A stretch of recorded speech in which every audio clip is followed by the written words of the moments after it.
Good afternoon. I'm Eric Zimmer, and I'm the new Director of Leadership Development here at the School of Medicine. Today we're going to be hearing about mentoring. Dr. Chatterjee will be talking to us on mentoring in academic medicine. This is not a lecture you've come to. I'm going to present a few slides and talk a little bit about my perspectives on mentoring.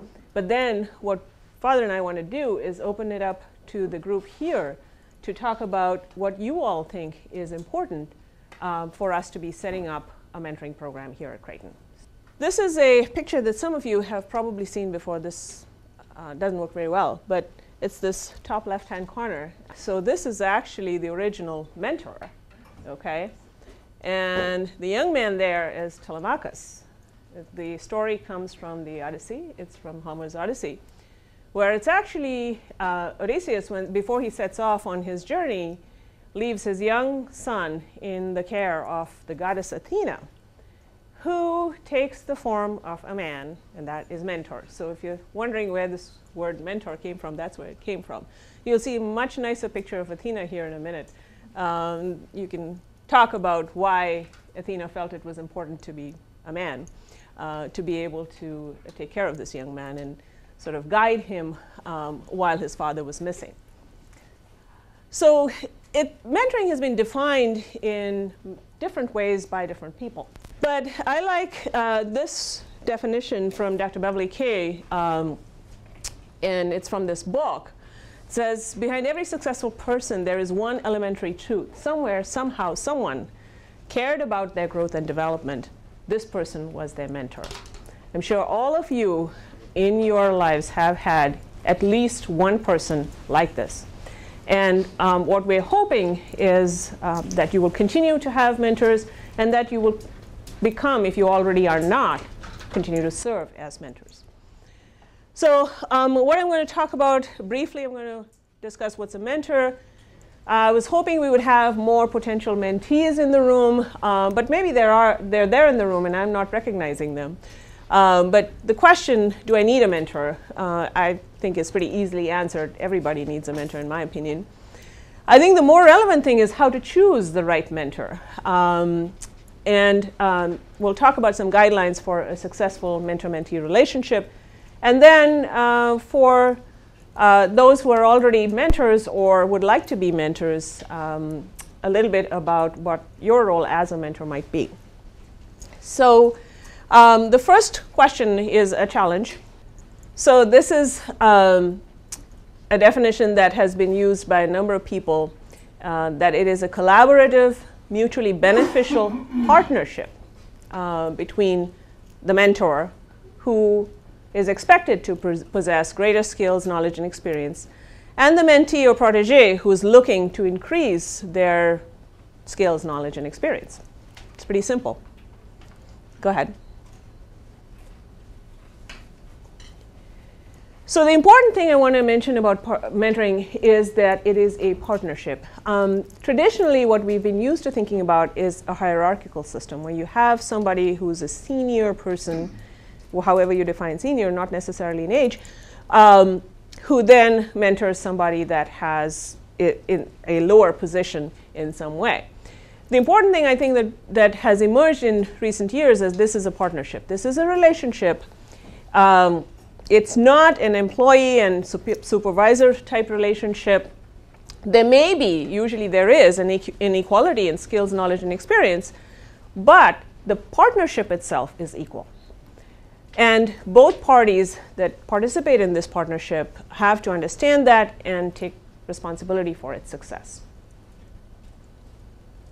Go ahead. The second thing about mentoring is that it is collaborative. So this is dealing with having to work together to achieve whatever the aims of that partnership are.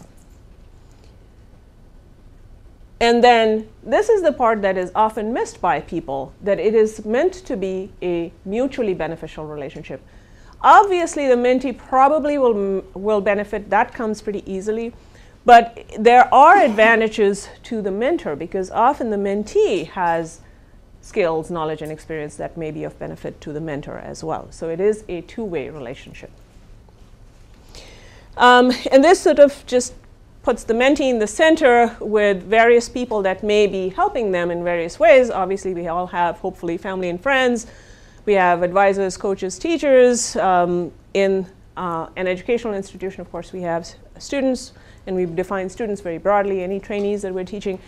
But for us, for faculty members to have a mentor, they are sort of a special person, or maybe a group of persons that's outside of all these other relationships that we have. So this is the picture of Athena that I was telling you. You'd see a nicer picture of her. So again, people have said a mentor is somebody who knows the ropes and can help you figure them out. But there are some other characteristics of a good mentor. Maintaining confidentiality. This is very, very important, that this contract that exists between a mentor and mentee must be one that is safe for both to share whatever they share, and that it doesn't go other places. For the mentee, it should help in their career growth, should help them gain skills.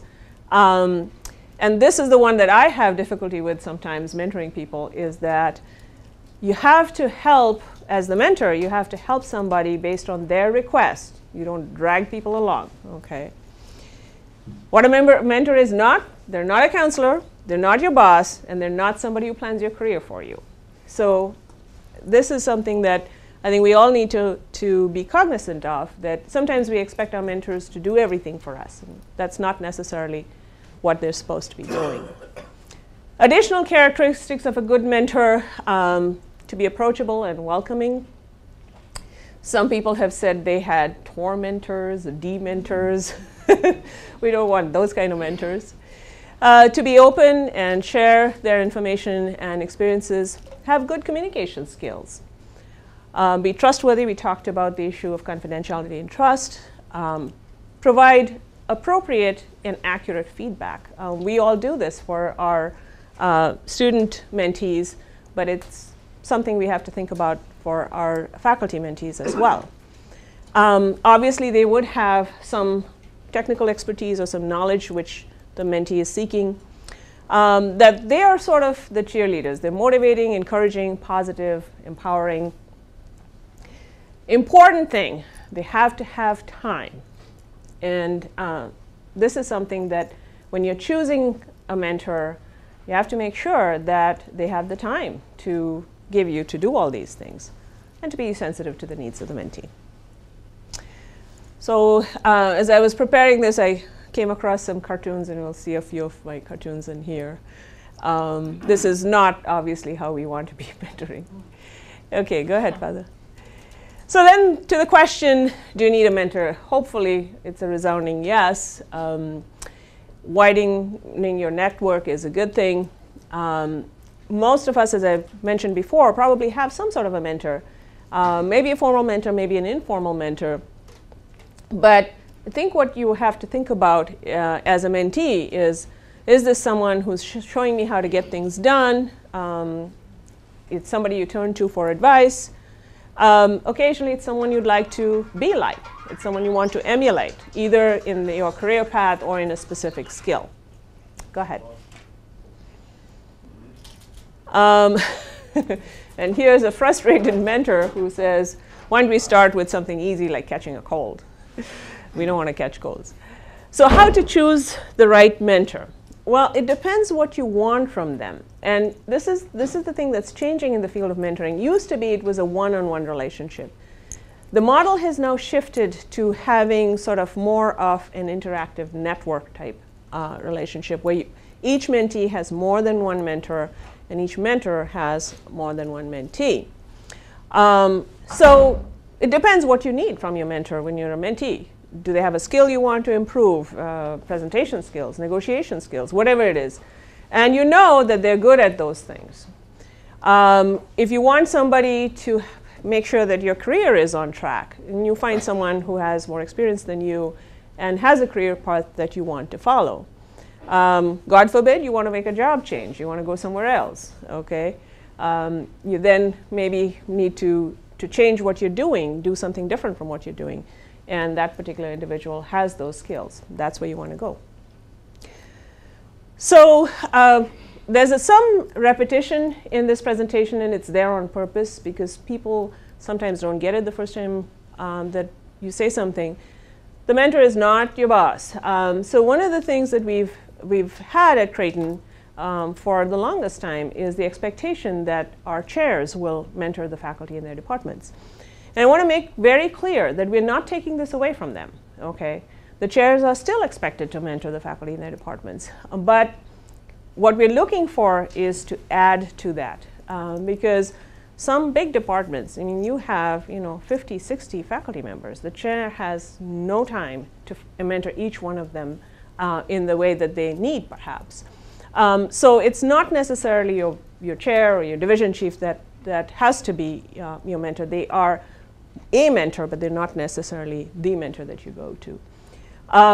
It's also important to not necessarily pick who we like.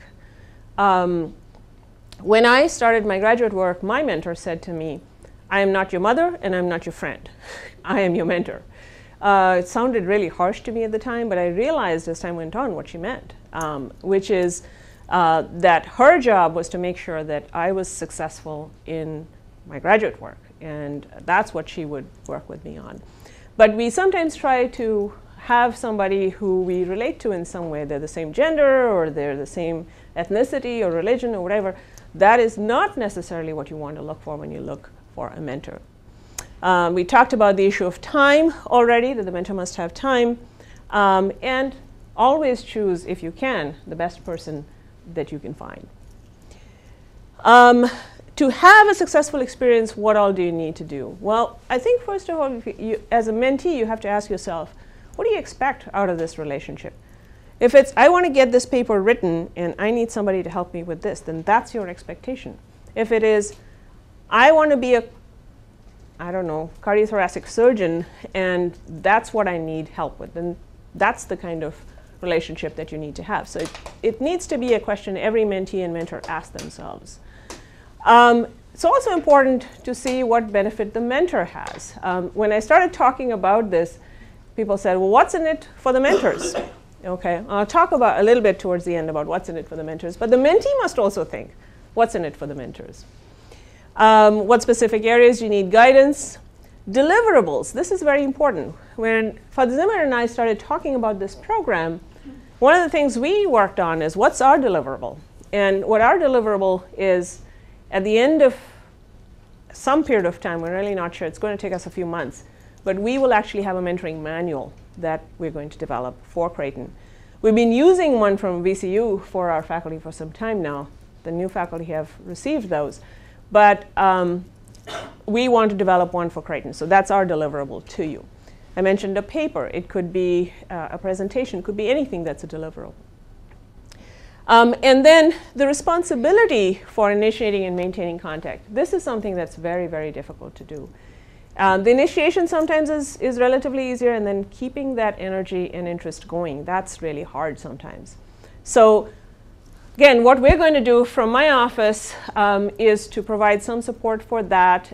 We will send you reminders to say, you should be meeting. We'll expect some feedback from the mentor-mentee groups to say, what are you doing? Are things working? Are things not working, etc. But the responsibility for the relationships rests with those two people, the mentor and the mentee. It's important to set up times. What we have set up so far is to say the meetings should be happening at least once a month. Ideally, they should be in person. We recognize everybody's really busy. Sometimes it doesn't work. And so, we have all these new media, and you can do Facebook and Twitter and I don't know what else, stuff that I don't know anything about. But if that's what works for you, that's what works for you. A telephone call, email, whatever. But some sort of contact so that the mentor and mentee know that this is a live, active relationship. Okay? And then sometimes it doesn't work out. So what happens then? Things are not going well. That's a place that we can step in as well to switch mentors and mentees and say, okay, this relationship is not working. By the way, it's a no-fault change, okay? We don't place any fault at anybody's door. It's just a relationship, didn't work, we're going to find somebody else, okay? Also, for the mentees again, mentors are not mind readers. They cannot figure out what you need, okay? Sometimes they're very good, they're very astute. And I have to say for my own self, my mentors helped me to understand what I needed a lot. But you have to ask what you need help with. And the more specific you are, the more your mentor can help you. Some of the things that, as a mentor, sometimes I ask people is, what's your goal? What's your picture? Where do you see yourself in a year's time, in 5 years' time? What's holding you back? Things like that.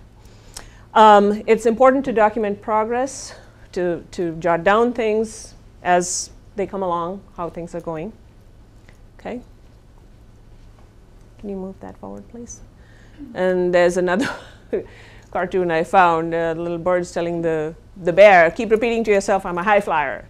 Don't go for the salmon down there. Okay, so switch gears and let's talk about the mentors now. If you are a mentor and you think, well, I've sort of been trying to do this and it's not going that well, or, hey, I'm a great mentor, why am I even in this room? Or maybe you're not a mentor and would like to be one. This is an expectation at Creighton that as a faculty member, you will be mentoring somebody. Now, if you're junior faculty, you're probably mentoring residents, fellows, graduate students. If you're mid-level faculty, you are expected to start mentoring those junior faculty. And if you're senior faculty, for sure, you are expected to mentor those mid-level and junior faculty, in addition to all the other people that you're mentoring. So this is another model of mentoring that's gained popularity recently, and that is what's described as the mosaic model or the peer model, where, again, going away from that hierarchical model, but going more to people who are perhaps at the same level or maybe a little bit lower level that we're at, but we are able to mentor those people for certain specific things. Go ahead, Father. So what do mentors need to have to be ready to mentor? Obviously, sufficient knowledge, but they have to be able to establish trust in order for the mentee to be open with them. They need to create a supportive environment and be very careful about assessing what a mentee can actually do and not what you think they can do. I will admit, mea culpa, this is a problem I have, because often I think my mentees can do a lot more than they actually can. So I have to continuously dial myself back and say, I have to respond to what they need. Okay. And then to give honest but specific and positive feedback. It can be critical. It needs to be critical. But it doesn't need to be presented in a negative fashion. How do you start the process? Well, you start by asking questions. What are their abilities? What do they want? Questions should be open-ended, not yes, no, okay. So some of the questions we went through already. All right, go ahead. Here are some more examples. Some are very specific. If it's a particular project that you're working on, like a paper, or if it's a research study, you know, when are you going to show me the results, or when are you going to present those? And sometimes when they're down, you know, there are questions like, okay, what's new, what's challenging, where are the problems? The idea with these questions is to not only get information about where they are, but also how they're feeling about that situation. And only then can you actively offer them advice on how to manage whatever the situation is. Checking in, I mentioned this already, this has to be periodic. We're suggesting once a month, some sort of contact between the mentor and mentee. And sometimes people use this to reiterate what you've heard so that you make sure that you've heard them correctly and you're understanding what it is that they need. And here are some examples of that. Sometimes it's an empathetic statement like, looks like you're on a tight timeline, or I see you have a problem that you need to solve. You're sounding frustrated. Let's work on that, etc. So again, affirmation of what is happening and making sure that you are on the same page that the mentee is. And then there's the feedback part. This is where you offer and share your experiences and your suggestions. Sometimes it's in the form of a question. I do this quite often. I often ask mentees to think what the solutions might be for themselves. And part of the reason is because I mentor people who are very disparate in what they do from what I do. They're in a different discipline. They are sometimes at a different institution. They the situation is so different from mine that I'm not really able to say, okay, here's what you need to do. Often it's, what do you think you need to do? And then maybe you could approach it in this way. So it's a little indirect in how you offer the advice. Some other examples, these are for people who are laggards, who have time management issues, is teaching them how to triage, how to prioritize their work. Sometimes giving them resources. This happened recently. I was at a leadership training session. I was supposed to be doing mentoring for a group of very accomplished women, completely outside of what I do and in different institutions. And there was an individual having a problem with their research project. And they were the ones who came up and told me, well, there's this other person at this other place. And I was like, well, talk to them, ask them. Sometimes when people are having difficulty with trying to meet their chair or somebody like that, and they think they're ignoring them, what do? Well, you say, well, have you tried setting up some time? Maybe you can meet outside of regular working hours, things like that. And the positive feedback part, which I mentioned before. This is very, very important in having a good relationship for the mentor to always keep that positive attitude. Sometimes the feedback is not what the mentee wants to hear, but it can still be presented as constructive criticism and not necessarily in a negative way. So these are the 8 steps of a successful relationship. First of all, learning what mentoring is about, which you all are doing, so that's great. Reviewing suggestions, which we will be doing. We'll be having a discussion, as I mentioned at the beginning. Making a match. So we're going to be the matchmakers, I think. We may not be. You all may choose, and the faculty may choose their own. What we are going to do is watch over that match and see how that relationship is going. Scheduling the first meetings, again, you'll get gentle nudging from us to get that first meeting set up. For the continuation of the partnership, this is going to be up to the mentors and mentees, but we're going to try and again, shepherd that along by reminders. The 6-month checkup is something that Father Zimmer and I will be working on. It'll be a short survey that'll go out to the mentor-mentee pairs. Few questions to ask, how's it going, what's not going well, for us to learn and maybe make changes to the program. Hopefully continue with personal growth for both. And then the conclusion. Some mentoring relationships are very short-term. They're only for a specific project or something like that. Others are much longer term. I have mentors who have been mentoring me for 10, 15 years. I'm sure you all do as well. So sometimes it's a longer term, sometimes it's a shorter term relationship. What we're hoping to have is a 1-year time frame. And there will be a review at the end of that 1 year. And those who wish to continue can continue. Those who wish to terminate it can terminate it. Go ahead. So quick summary. For the mentees, I think we want to think about who we look up to and want to emulate and why. We want people to have formal mentors. They can continue with whatever informal mentors they have and other formal mentors if they have it. But the network needs to be both up and down. The peer mentoring is something that we also want to encourage. Okay?